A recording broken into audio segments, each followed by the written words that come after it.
Je suis Nadia Mondeguer, euh, épouse de Jean-François Mondeguer.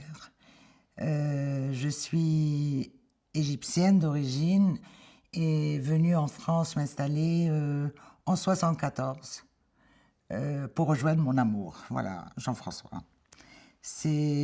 Donc nous avons décidé, lui est breton, mais tous les deux nous avons pris comme terrain ou comme lieu de rencontre Paris. On est devenus des vrais Parisiens. Voilà, ça fait 46 ans que nous sommes sur Paris. Nous avons eu ensemble 3 enfants. Donc Gwendal, l'aîné, Lamia, la seconde, et Johan, le dernier. Nous avons beaucoup travaillé dans le milieu d'abord immigré en France. Lui était dans la formation, moi j'étais dans ce qu'on appelait des bureaux d'accueil de travailleurs immigrés. Donc j'ai travaillé au moins 15 ans à Nanterre. Et ensuite, j'ai enseigné, en tout cas, je suis devenue enseignante de langue arabe, plus spécifiquement du dialecte égyptien, voilà, dans des instituts privés et pour adultes. Alors, la journée du 13 novembre est très, très particulière, en tout cas dans notre cas. Nous avons eu ma fille à la maison. Nous avons déjeuné ensemble, mais elle était à la bourre comme d'habitude. Et ça a été particulier parce que, bon, donc, j'ai pu la voir. Et nous avons eu un moment d'échange très, très proche entre une mère et une fille. Et c'est là que je me rendais compte que ma fille avait grandi, était devenue une femme. Et pour quelque chose qu'elle avait fait 2 jours avant, elle m'a donné l'occasion de lui dire merci. Et elle m'a demandé si je voulais en parler. Là, je lui ai dit, mais non, la mienne, on aura l'occasion d'aller toutes les deux manger ensemble plus tard. En fait, quand elle est partie, donc je me souviens très bien avoir fermé la porte. Et ce geste-là en disant, la mienne, tellement...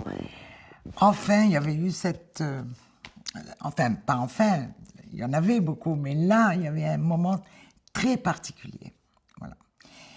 Et donc, elle est partie. Et nous voilà le soir, donc il est 9h, bon, disons 9h, 9h15. J'entends une espèce de pétarade, donc un truc qui est... ta, ta, ta, ta, ta, ta, ta, ta, qui venait de la cuisine. Ah, c'est quoi ça? Et puis 3 coups assez sourds. Et là, je voulais pas inquiéter, j'avais pas envie de... Parce que j'ai beaucoup de scénarios comme ça dans ma tête. Donc j'avais vraiment pas envie d'exciter en fait la maison. Et j'ai dit, je vais attendre de voir si jamais il y a si on entend les sirènes de police. Si c'est grave, il y aura les sirènes de police parce que il faut savoir que nous sommes sur le nous sommes sur le boulevard et on avait eu en janvier, le 16 janvier, le 8 janvier, le 9 janvier. Donc ça veut dire les attentats de Charlie et de Hyper Cacher puisqu'on est sur le parcours. Donc le balai des voitures de police. Mais là, nous nous mettons devant la télé. Mais en fait, on nous parle des terrains, enfin, on nous parle de Bichat, on nous parle du Stade de France, on nous parle du Bataclan. Bichat, Stade de France, Bataclan. Donc on était sur le Bataclan. Je pense que la rue de Charonne, c'est arrivé vers, on va dire 22h10, où on a commencé à évoquer Charonne. Et alors Charonne, c'est notre périmètre. Charonne, c'est chez nous, c'est mon quartier. Et là, je dis à Jean-François, mais on connaît peut-être quelqu'un. Et bon, alors ce qui va se passer dans la soirée, c'est d'abord la sidération. Parce que c'est notre quartier qui est touché. Nous, on est des enfants du 11e. Ça fait 46 ans qu'on y est, donc c'est d'abord ça, sidération. Puis après, mais qu'est-ce qui se passe? L'inquiétude. Et puis après, on est sur la télé, on regarde. Et puis on est avec le Bataclan. Puis nous sommes avec les pauvres. Enfin, il y a de l'empathie qui commence. C'est vraiment de l'empathie. Entre-temps, On essaye d'avoir des nouvelles. On essaye de se rassurer sur d'abord tous les jeunes, tous les habitants de l'immeuble, parce que c'est un immeuble où on se connaît tous. J'apprends que ma fille est en rendez-vous d'amour. Elle est en tête-à-tête. Ils ont décidé les deux, Romain, enfin, Romain c'est son compagnon, donc ils avaient décidé ce soir-là de dîner ensemble. Bon, on apprend ça. Je me dis, bon, ils sont tous les deux dans un endroit, sécurité, ils ne savent rien, ils sont enfermés les deux, ils vivent leur histoire d'amour, ils n'entendent rien. Et surtout que ma fille, son portable de la veille ne marchait pas. Ça, il était, comme elle disait, mort. Et puis, à partir de 1 heure, 2 heures, bon, il y a ce fameux numéro de téléphone. Parce que Lamia avait l'habitude, quand il y avait quelque chose, c'est quand même d'appeler et de s'inquiéter. Bon, je vais appeler le fameux numéro. Je vais mettre du temps à les avoir. Et je vais avoir une voix très rassurante de l'autre côté pour me dire que le nom de ma fille n'est pas sur les listes. Que surtout, il ne faut pas que je rappelle. Et moi, je suis très obéissante dans ces cas. Et donc, si jamais son nom allait émerger, il nous rappellerait. J'ai décidé de ne pas... Je ne veux pas m'inquiéter. Je ne veux pas penser à autre chose. Le lendemain, bon...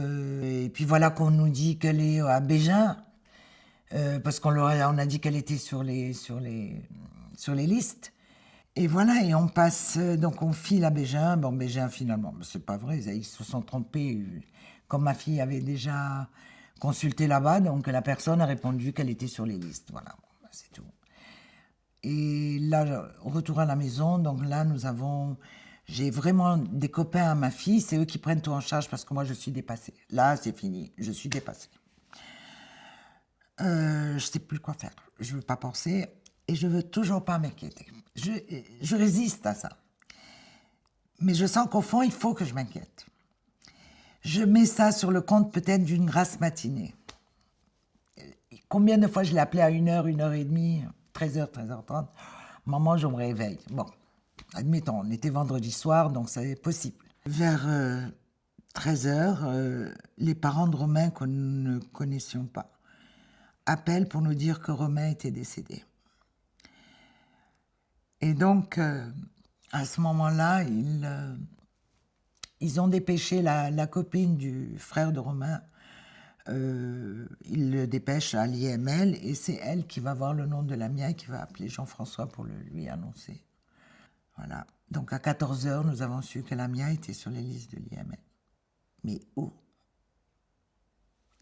Elle est partie où? Est-ce qu'elle était dans la rue? Où elle était? Ça, on ne sait plus. On n'a pas de détails.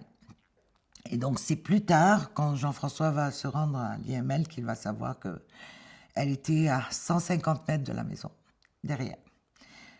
150 mètres, à la belle équipe, avec Romain. Et voilà, ils avaient décidé de se retrouver là. La violence était... la violence je veux dire, imaginez que ma fille a été abattue par une calache, c'est-à-dire avec des balles qui font ça, hein, je l'ai vu hein, sur le sac. Au coin de la rue, c'était impensable, réfutable. Je refuse, je récule, je ne connais pas, je ne veux pas. Dans la première réaction, ça a été, c'était sans tranche de vie. En fait, elle ne devait pas aller plus loin. 30 ans, voilà. La deuxième, ça a été quel gâchis. En me rendant compte, quel gâchis aussi bien pour... Honnêtement, je vous dirais, j'ai dit quel gâchis dans les deux sens, c'est-à-dire les victimes et les agresseurs, parce que je me suis rendu compte qu'ils avaient le même âge. 85, c'est la même génération. Qui dit cette génération dit, comme nous avons été des parents qui avons beaucoup accompagné les enfants quand ils étaient en maternelle, quand ils étaient en primaire, c'est-à-dire des enfants qu'on a tenus dans les mains. Là, ça a été dur. Ça... Bon, après, si vous voulez, bon, ça, je vous parle des émotions de l'instant. C'est dès le départ, il n'y a pas eu de... Voilà, j'ai pas le mot... Alors, est-ce que c'est culturel? Je sais pas. Hein. Mais j'ai jamais eu le mot c'est injuste. Je pars du principe on est pour mourir. Donc, qu'est-ce que je vais faire dans ce parcours de vie? Qu'est-ce que je vais faire? Bon, je le dis comme ça, mais peut-être je me moque. Mais dans l'ordre des choses, c'est vrai. Ce n'est pas normal que ma fille s'en aille avant moi. Donc, nous, en arabe, on dit sabr. Qu'on traduit de manière très réductrice par la patience. Mais en fait, c'est pas la patience, c'est la résignation. Et, comment dire ça, l'acceptation de ce qui se passe en sachant que on va traverser ce moment. Voilà. Et je me suis dit, mais ça, c'est peut-être ça la résilience.